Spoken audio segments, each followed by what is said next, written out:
Buenas tardes, hoy le vamos a hablar sobre los sólidos de revolución. Los sólidos de revolución tienen una historia fascinante que se remonta a la antigüedad, cuando los matemáticos comenzaron a explorar las propiedades de las figuras geométricas y sus aplicaciones prácticas. A continuación te presento una narrativa que ilustra cómo surgieron y evolucionaron estos conceptos. Bueno, le voy a hablar un poco sobre la historia de los sólidos de revolución. Los primeros activos de la antigüedad. En la antigua Grecia, los matemáticos comenzaron a interesarse profundamente por la geometría. Figuras como Euclides y Arquímedes sentaron las bases de la geometría clásica, estudiando las propiedades de diversas formas. Arquímedes, en particular, fue pionero en el estudio de volúmenes y superficies de sólidos. Arquímedes, en el siglo III a.C., se preguntaba cómo calcular el volumen de formas complejas en uno de sus trabajos más notables, sobre la esfera y el cilindro. Demostró que el volumen de una esfera es 2/3 del volumen de un cilindro que los circunscribe. Esta obra no solo fue fundamental para la geometría, sino que también introdujo el concepto de rotar una figura plana alrededor de un eje para generar un sólido, lo que más tarde se conocería como un sólido de revolución. La Edad Media y el Renacimiento. Durante la Edad Media, el avance en matemáticas en Europa se ralentizó, pero los estudios continuaron en el mundo islámico. Matemáticos como Al-Hazen hicieron importantes contribuciones, especialmente en óptica y geometría. Sus trabajos fueron traducidos y estudiados en Europa durante el Renacimiento, un periodo de resurgimiento del conocimiento científico. En el Renacimiento, figuras como Johannes Kepler y Bonaventura Cavalieri ampliaron el conocimiento sobre sólidos de revolución. Cavalieri, con su principio de los indivisibles, proporcionó una técnica para calcular áreas y volúmenes que anticipó el cálculo integral. Kepler, por otro lado, estudió la astronomía y las leyes del movimiento planetario, utilizando sólidos de revolución para describir las órbitas de los planetas. El nacimiento del cálculo. El verdadero avance en la comprensión y el cálculo de los sólidos de revolución llegó con el desarrollo del cálculo en el siglo XVII. Isaac Newton y Leibniz, trabajando independientemente, desarrollaron el cálculo diferencial e integral. Estas nuevas herramientas permitieron a los matemáticos calcular volúmenes y áreas de superficies de manera más precisa y eficiente. Usando el cálculo integral, era posible determinar el volumen de un sólido de revolución, integrando la función que describe la figura plana alrededor de un eje. Esta técnica se convirtió en una herramienta fundamental en la matemática y la física. Aplicaciones modernas. En la actualidad, los sólidos de revolución no solo son una curiosidad matemática, sino que tienen aplicaciones prácticas en diversas disciplinas. Ingenieros y diseñadores utilizan estos principios para crear componentes y estructuras como formas ópticas, desde piezas de maquinaria hasta diseños aerodinámicos en la industria automotriz y aeronáutica. Además, en la educación, el estudio de los sólidos de revolución ayuda a los estudiantes a comprender conceptos avanzados de cálculo y geometría, fomentando un entendimiento más profundo de las matemáticas y sus aplicaciones. Bueno, existen diferentes métodos para hallar el volumen de un sólido de revolución, pero en este caso nosotros nos vamos a centrar en el método de discos y en el método de anillos. Bueno, voy a explicarlo sobre el método de discos y el método de anillos. El método de discos, si una región del plano se hace girar alrededor de un eje paralelo al eje, de tal forma que se genera un sólido de revolución cuyas secciones transversales perpendiculares al eje de rotación son discos con centro en el eje de revolución. Entonces el volumen del sólido está dado por el volumen es igual a la integral de los límites B y A de pi por r al cuadrado de x, donde ese radio del disco expresado en términos de la variable integración. Y en el método de anillo sería casi parecido, pero la fórmula sería diferente. Sería el volumen es igual a la integral de los límites de B y A por pi por r al cuadrado menos r minúscula al cuadrado de x, donde es el radio del disco exterior y r es el radio del disco interior expresado en términos de la variable de integración. Sugerencias para calcular volúmenes por el método de discos o arandelas. Primer paso, haga un dibujo de la región que se va a rotar alrededor de un eje. Segundo paso, dibuje el eje de rotación y si el eje de rotación es paralelo al eje X, la variable de integración es X. Y si el eje de rotación es paralelo al eje Y, la variable de integración es Y. Tercer paso, identifique si el sólido de revolución está formado por discos o por anillos y escriba la fórmula correspondiente. Cuarto paso, según sea el caso, escriba R mayúscula y R minúscula en términos de la variable de integración. Para hacer esto, hay que obtener la diferencia entre una función y la función del eje de rotación, o esta diferencia al revés, de tal forma que el radio sea positivo. Quinto paso. Calcula la integral utilizando los mismos límites de integración que se utilizarían para calcular el área de la región que se va a rotar.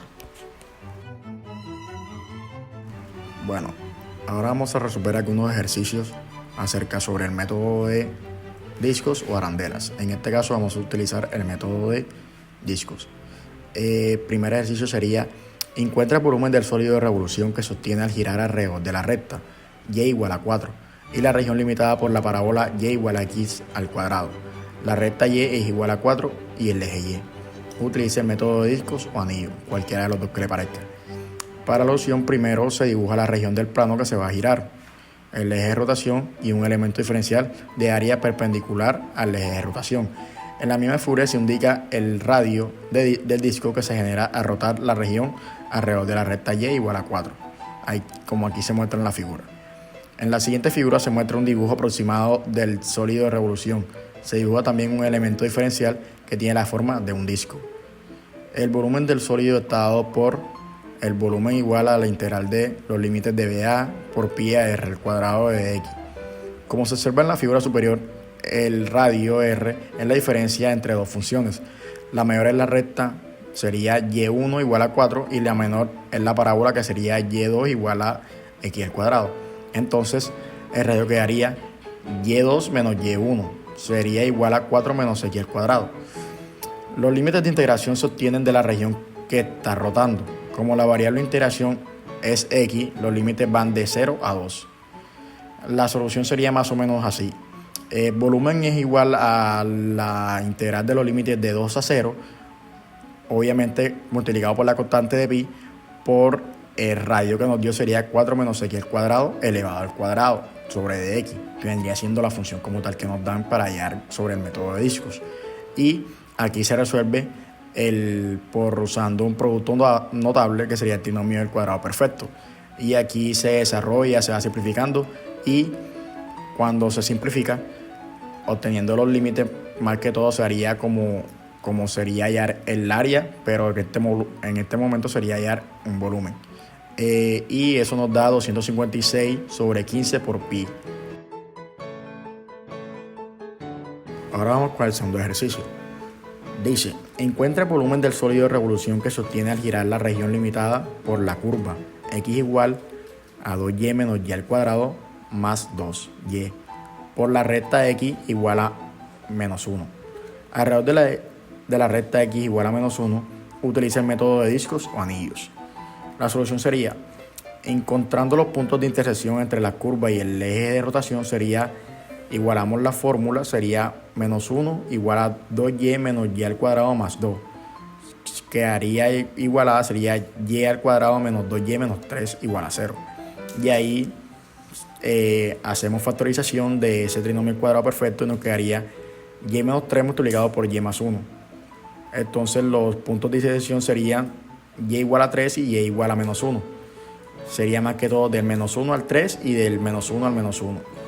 Bueno, ahora se dibuja la región del plano que se va a girar, el eje de rotación y un elemento diferencial de área perpendicular al eje de rotación. En la misma figura se indica el radio del disco que se genera al rotar la región alrededor de la recta x igual a menos 1, como se muestra en la figura. En la siguiente figura se muestra un dibujo aproximado del sólido de revolución. Se dibuja también un elemento diferencial que tiene la forma de un disco. Como aquí se muestra la figura, como se está planteando más que todo el disco. El volumen del sólido está dado por volumen igual a la integral de pi por r al cuadrado, el radio como tal, al cuadrado de y. Ahora vamos a ejecutar la función en y. Como se observa en la figura superior, el radio r es la diferencia entre las dos funciones cuya variable independiente es y. La mayor es la parábola x1 igual a 2y menos y al cuadrado más 2, y la menor es la recta vertical igual a menos 1. Entonces quedaría que el radio, como ya muy bien sabemos con el primer ejercicio, se resta el mayor con el menor. Y nos quedaría que el radio sería igual a 2y menos y al cuadrado más 3. Bueno, los límites de integración se obtienen de la región acotada por la parábola y la recta. Como la variable de integración es y, los límites van de menos 1 al 3. Con la fórmula se quedaría que el volumen es igual a la integral de los límites de 3 a menos 1, multiplicado por pi por el radio que hayamos eventualmente, pero se eleva al cuadrado como se encuentra en la fórmula. Aquí resolvemos el trinomio del cuadrado perfecto y resolvemos con los límites. Ya bien sabemos que el límite superior se resta con el menor y ahí se halla como tal lo que vendría siendo el resultado, que sería 512 sobre 15 por pi.